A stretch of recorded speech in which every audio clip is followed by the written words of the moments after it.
So hello guys, good morning. তোমরা সবাই কেমন আছো? আশা করি খুব ভালো আছো, আর আমিও ভালো আছি। আজকে আমি উঠেছি অনেক সকালে, কিন্তু তারপরে আমি একটু রিলস করছিলাম, তার জন্য দেরি হয়ে গেছে বাকি সব কাজকর্ম করতে। তারপরে একটু কাছাকাছি করলাম, জামা কাপড় টাপড়, পুজো তো এসেই গেছে বুঝতে পারছো, এই জন্য একটু জামা কাপড় কাছাকাছি করলাম। এখন তো আরও অনেক কাজ বাকি। আজকে একটু মার্কেট যাব, কিছু জিনিস কেনার আছে, আর হচ্ছে এখন রান্না করব, মানে মা একটু গোছাচ্ছে রান্নার জিনিসপত্রগুলো, আর আমি তারপরে গিয়ে রান্নাটা করব। তাহলে সঙ্গে থাকো কেমন। তো দেখো, আমাদের ছাদের উপর যে ড্রাগন গাছ দেখিয়েছিলাম তোমাদের, সেই ড্রাগন গাছে ফল হয়েছে, একদম ছোট একটা ফল। এই যে পেকেও গেছে, যার জন্য মা তুলে নিয়ে এসেছে ফলটাকে। কিন্তু এত ছোট ফল কখনোই কিন্তু হয়নি এর আগে, কেন এখন এত ছোট ফল হলো? আর এটা পেকে গেছে বলেই মা নিয়ে এসছে, না হলে আনতো না। তো অলরেডি আমি ভাত বসিয়ে দিয়েছি, দেখাচ্ছি তোমাদের। আরে কি অবস্থা! হ্যাঁ ঠিক আছে, এই দেখো, এই ভাত বসিয়ে দিয়েছি। মা এসে গ্যাস ট্যাস পুষে পরিষ্কার করে দিয়ে গেছে। যে মা যাচ্ছে বাবার সকালে ব্রেকফাস্টের জন্য ফল কাটবে। এই যে কি আছে, কি ফল আছে মা? আপেল আছে আর পেয়ারা।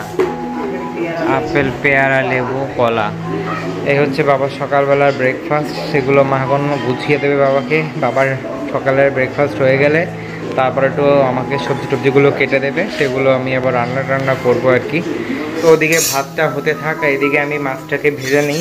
কড়াটা বসিয়ে দিয়েছি, কড়াটা গরম হলে তেল দিয়ে দেবো, তেল দিয়ে তারপরে মাছটাকে ভাজবো আর কি। এটা হচ্ছে কাতলা মাছ, কালকে বাবা রেখেছে। এই মাছটা দিয়ে আমি এখন ঝাল করব, আর এদিকে হচ্ছে মাছের নাড়ি, এটা পেঁয়াজ দিয়ে আমি ভাজা করব। খুব ভালো লাগে খেতে। কিন্তু হয়ে গেছে, তেলটাকে দিয়ে দেব।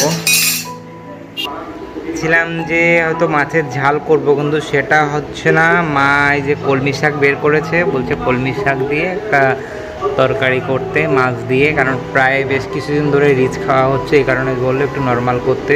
চলো দেখো, এদিকে আমার কড়া গরম হয়ে গেছে, এবার আমি মাছটাকে দিয়ে দিই। চলো,